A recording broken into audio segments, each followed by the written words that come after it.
presented by Amrita Music। बोला बोला छठी मैया की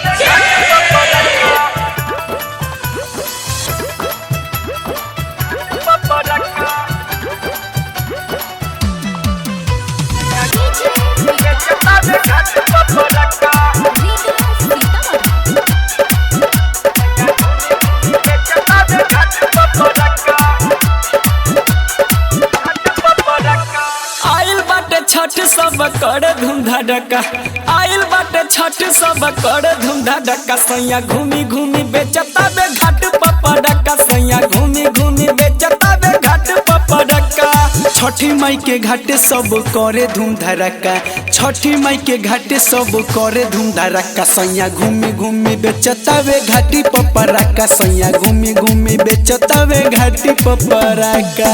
प्रेम से बोलिए छठी मैया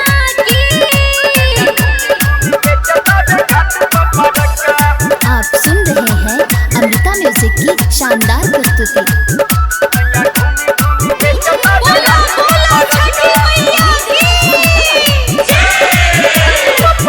लागल बाटे बढ़िया मेला सगरो होला नाच खेला लागल बाटे बढ़िया मेला सगरो होला नाच खेला पूरा सजल बाटे घाट गाना छठ के बजेला बम के आवाज पूरा झूमत झलका सुनी बम के आवाज पूरा झूमत झलका सैया घूमी घूमी बेचता वे घाटी पपड़का सैया घूमी घूमी बेचता वे घाटी पपड़का।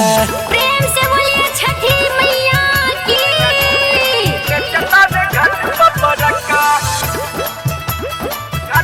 बोला बोला छठी मैया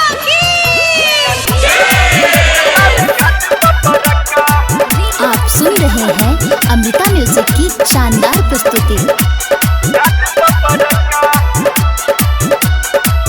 कहे रमन बिहारी फैजुल कैले तैयारी कहे रमन बिहारी फैजुल कैले तैयारी अब देश अकेला खूब करे बमबारी सुन यादव गोपाल तू कर नहीं धक्का सुन यादव गोपाल तू कर नहीं धक्का सैया घूमी घूमी बेचता वे घाटी पपड़का सैया घूमी घूमी बेचता वे घाटी पपड़का। बोला